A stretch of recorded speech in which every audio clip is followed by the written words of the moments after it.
I don't know that Brexit's going anywhere, to be honest with you at the moment. It looks like it's a little pause, yeah, likely to crash out. But listen, let's ask somebody who should know more about this. Franz Fischler, who's a former European Union Commissioner, who is president of the Albach Forum, the European Festival of Ideas, joins us now. Franz, thank you very much indeed. Good evening to you.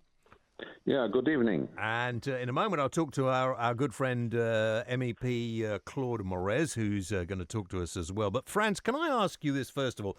One of the biggest criticisms against the European Union, and I am a big Remainer before we go any further, but I'm declare yourself. Yeah. Yes, thank you. One of the biggest criticisms that the Brexiteers have is that the EU is not democratic, and it's the commissioners who decide what's going to happen, and they're not answerable to anyone. Would you like to clear that up for us? Well, first of all, it is not true that the Commission is the decision maker.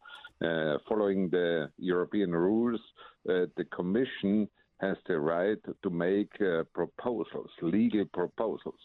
But the decision is made in combination by the European Parliament together with the representatives of the member states, which is called the Council. It's very confusing, isn't it? No, it's not really. I mean, there's so many layers, and do they do that on purpose? The commissioners, though, are not able to impose their views without a democratic vote from the MEPs, are they?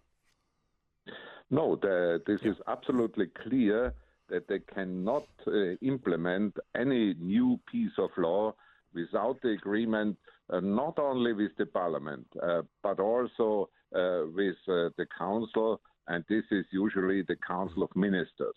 So each member state has a say, and only if they fully agree, if both institutions fully agree, then a piece of law can come into force. Do you think the EU has expanded too much, bringing in some of the smaller economies of Eastern Europe? Do you think this is where it all began to go wrong?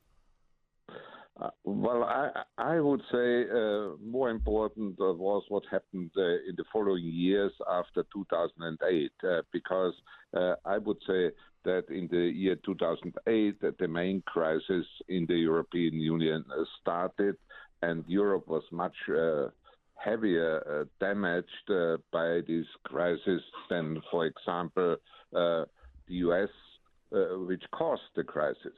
But with the Eastern European countries, here you can really have a different opinion. Yeah. Yep.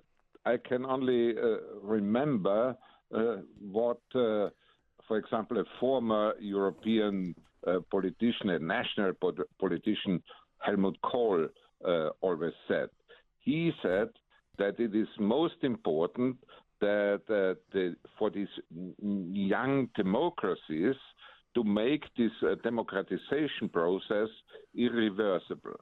But on the other hand, if you look at all the corruption and all these things which is going on, for example, in southeastern countries, then you have an argument to say, well, it would have been better to wait a bit longer. What is going to happen now if Britain does leave the European Union? I mean, there are still plenty of people in this country who don't want to leave, but the consensus of opinion is that the EU has become over-bureaucratic, maybe too big and out of touch with the people. And you will find people, as I'm sure you know, in Germany and France, in Italy and Spain, people in those countries who are also getting a bit fed up with the European idea because they feel it is out of touch with the ordinary people. Do you think anything can be done to save this? This is a matter of fact, and this has a lot to do with the populism, which is becoming stronger and stronger in many countries within the European Union, but also outside the European Union. And what can be done against that is, I think it would be important that all these fake things come to an end and would be stopped by the responsible authorities. I think we have to base our decisions on facts and not on fake news. All right. This I think is an important point, and the other point is also that there is also some mistake on the European Union side and on the Commission side. I think it would be absolutely necessary that the European Union is much more transparent and that everybody can follow what's going on in Brussels and what's going on in the Parliament. But the Parliament is the only institution which is transparent, but in the Council, they are still negotiating behind closed doors. Okay. This should have been done a long time ago. Why do you think that they were so reticent to do this? Well, I think, as I said, the crucial year here is 2008. Before 2008, we had a steady growth in the European Union, and therefore many difficulties and many challenges were to some degree hidden by this growth. So it became not clear that changes would be absolutely necessary, and then afterwards it was a bit too late. Yeah. And now we are in a situation that we must find a way out, that we must be open for reforms. I think this criticism that the European Union needs new reforms is justified, and this has to be prepared properly. And I hope that we will see new suggestions for the future development of the European Union. But they pull the wool over our eyes, don't they? I mean, you talk about fake news and that, but I mean, Greece should never have got in the EU. They falsified the figures so they could get them in. And now there's all this trouble.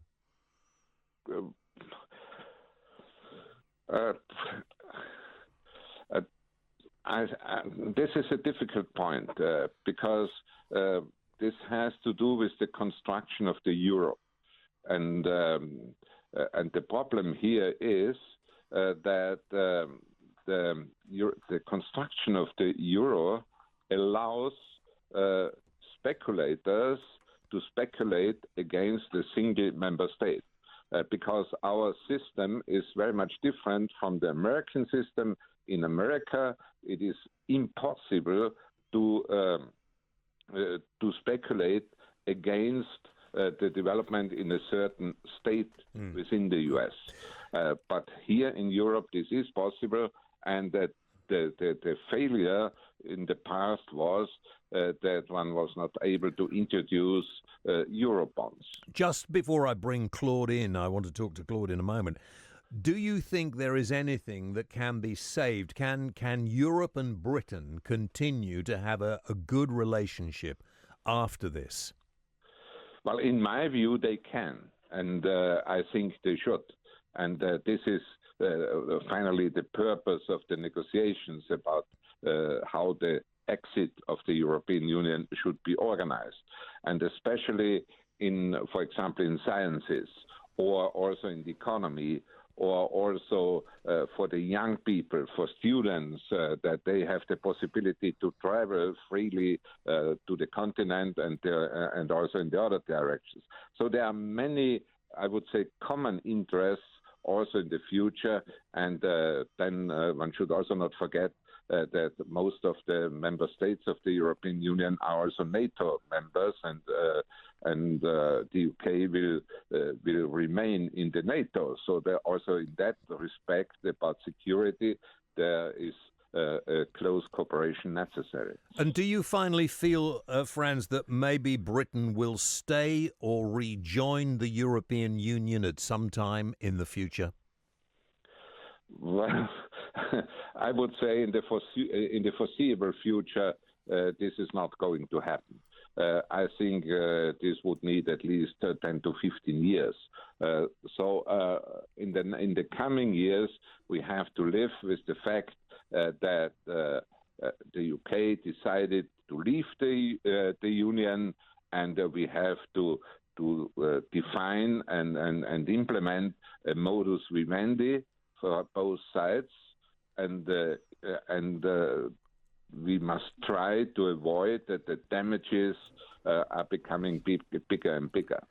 But there are not only damages, obviously, on the UK side. There are also damages on the Union side. All right. Franz Fischler, thank you very much indeed. Franz Fischler, former European Union Commissioner. Thank you. Claude Moreas is with me. Claude is a Labour MEP. Claude, good to talk to you. How are things going from your point of view? Well, good evening, James. I think it was good to get Franz Fischler. You don't very often get these figures who have, I think, been quite positive in the European Union. He was the guy who was behind many of these things like Erasmus and many of the positive, lasting things that we don't really hear about too much or haven't heard too much about in the UK. But I mean, 200,000 students have benefited in the UK from that programme alone. And this kind of thing isn't, of course, we're not going to have anymore. And we've kind of ignored, and it's been a good legacy. So he has been a kind of reformer, and I think it was really good that you could put these questions directly to him.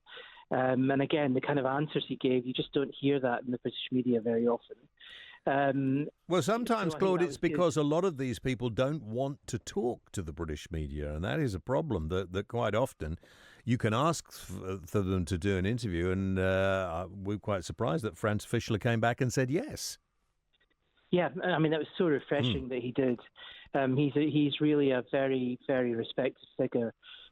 He's devoted his life to kind of, not just to the European Union ideal, but to actually explaining it. You could tell and read between the lines, even when you put provocative and tough questions to him about Greece, for example, that he tried to answer those questions.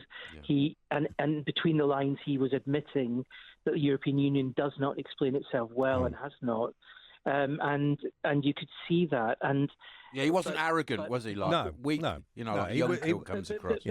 But believe me, none of them are. And I mean, we're leaving. I'm not trying to do a PR job here. I'm telling you that they are not, because in the we might not Union, leave. You never know. Listen, Claude, it might all turn around the other way, because the way things are going at the moment, it doesn't really bode very well, does it? I think the situation is that.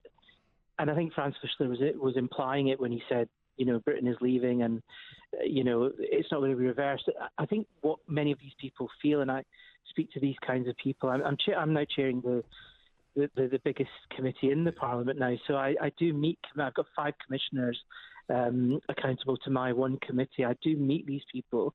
And I think what is happening at the moment is that there is an understanding that there was a kind of misunderstanding of how this might go. I mean, this whole thing about we're going to be punished, there's going to be a bad deal, or no deal is better than a bad deal, all of this stuff.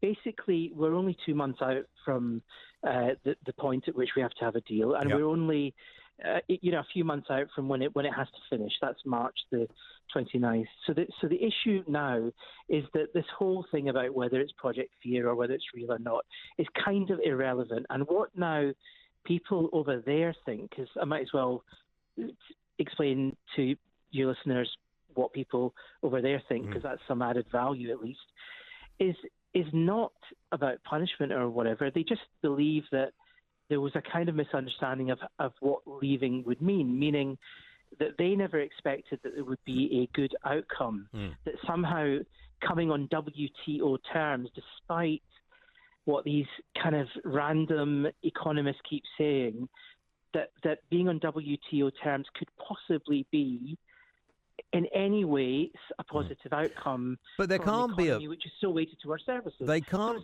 So the point about bad deal is, just to finish the point. Oh, God. The point about a bad deal is that is a very, very bad outcome for the economy, and whether it's for young people or for older people in Britain, and whether there's going to be some damage on the EU side, which there would be, the massive damage is on our side. And I think that is mostly what people So why do think politicians, listen, Claude, why do politicians who presumably are not as stupid as some people think, why do they, some of them, keep going on about, well, we're perfectly all right on world trade, deals, we'll be fine, other people are doing it. I mean, why are they saying that? If I ask this question when I hear former Conservative cabinet ministers say that WTO would be fine. that we'll do trade deals, with the rest of the world from day one, that, it's all online. I heard an economist from one of these right-wing think tanks the other day. It's all online, so everything will be fine. It just mystifies me why they both say it and why they get away with saying it. When you're in the WTO, you're with 160 other members. We can't do deals with tariff and non-tariff barriers with the rest of the EU that would not also be available to all the rest of the 160 members. There is no other country, certainly not a major sophisticated economy like the United Kingdom's economy, that is not in some other deal. And what these people seem to be saying when they say these slightly odd things about everything will be fine on WTO terms, and they get it amplified in the tabloids for some reason, which is one of the problems in the UK. People, none of us can be, experts on trade, but we all have to then see what is said in the tabloids once one of these, former cabinet ministers says something stupid about the WTO, how fine it will be. But note what they say after it. They always say, but it would be better if we get a free trade deal. But it would be better if we get a deal. Now, am I right or wrong, James, when I say that very often they will quickly follow it up by saying that? And that's the thing that you need to look for when they say these crazy things. Because what they always assume is that we'll get an FTA, a free trade deal, very quickly, because 40% of our trade is with the European Union, and it's not just about tariffs, but it would be silly, wouldn't it? Barriers. It would be silly for the European Union not to do a free trade deal with Britain because they would be losing out an awful lot. Yeah, but the point about having no deal is that you collapse any kind of negotiation, both in terms of getting to a free trade arrangement and all the other elements of what you were negotiating about. So, for example, open skies, aviation, transport, all the things that we now know 2 months out, we now know 8 weeks out, simply 8 weeks out, that were very important, that people didn't think were important before, or our press didn't tell us were important. Now, I was in the United States just recently, only 4 weeks ago, and the number one worry that they had, because they don't have the kind of worries we always think they have about Brexit and Britain and the EU, but the worry that I kept hearing was about aviation. They kept saying, "Are you really going to do this? What's your plan on open skies? What are Virgin Atlantic going to do? What's British Airways going to do? This is how what their ownership." Claude, is there really serious? Sorry, Claude. Is there really seriously a chance that aeroplanes won't be able to fly? No. See, this is the problem. And British Airways is Spanish-owned, isn't it? At the moment, exactly, and this is exactly what I was going to finish my sentence saying.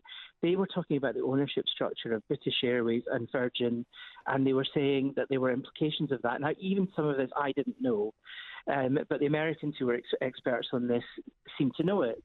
And the point I'm making is this, that the scare stories which we hear, many of them are simply not true, that all aviation will stop. But underneath the scare stories are huge, complicated problems. And I think that the bottom line of those problems are economic. And they will affect our economy. They will affect jobs in a way that self-inflicted situations have never really happened. It'll affect Europe as well, though, won't it? Yeah, nobody's going to come out of this well. Why don't they just agree to keep the aviation the same, the rules the same, and the same with pharmaceutical rules and all of the regulations? I mean, that's a very good question. And the answer to that is that there is a legal structure to the European Union. If you're not going to be in it, if you simply say that there is no point in any legal structure to the single market, how can you operate it? That is the problem. There are also many other countries that are sticking to particular rules, and it is going to be it's simply difficult legally to do it. I mean, I'll give you another example on security, something that people completely underestimated. We just saw that we were lucky that it wasn't a worse attack, but we just saw the attack. I mean, take something like anything, just pick something, European arrest warrant or access to databases. I mean, all of these things, we're going to need an adequacy agreement on data just to have access to those things. None of that has been done with 2 months left to go. The point is that that data also affects issues to do with our service economy because we're so weighted towards services. Now, the issue is that because Project Fear and because the problems with saying that so much would happen straight after the referendum and so much has not happened, I think it makes it very difficult for people now warning about no deal to really get that kind of traction on narrative that it would be bad. And I do accept that. And I think this is now one of the major problems of communicating any real facts about no deal and any real facts about a bad deal. And I think to really round this up, and I'm sorry it's too negative, but there is only a bad deal and quite a poor deal available. There is no good deal available, and I don't believe there was a good deal available. Well, that's pretty pessimistic, Claude. I mean, in that case, should the people of this country, when the deal is done, be put back to the people of this country so that we can have a definitive vote? Well, I think if that is the will of the people, if politicians and the people believe that should happen, then it should happen.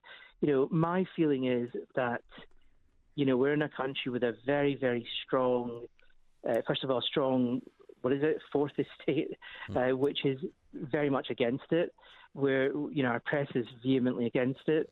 A good section of our country is against it. The country is divided. So, and there are a group of people who are pushing very much for that. So I still believe, and you saw Franz Fischler, his analysis from the outside, saying he just doesn't believe that anything but us leaving is going to happen.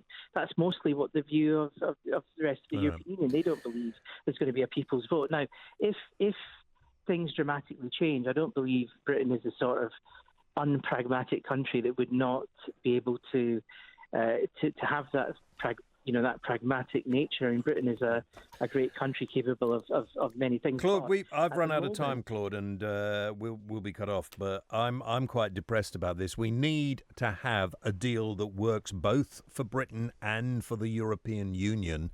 And the rise of nationalism, not only in this country but across Europe, is a bit of a worry.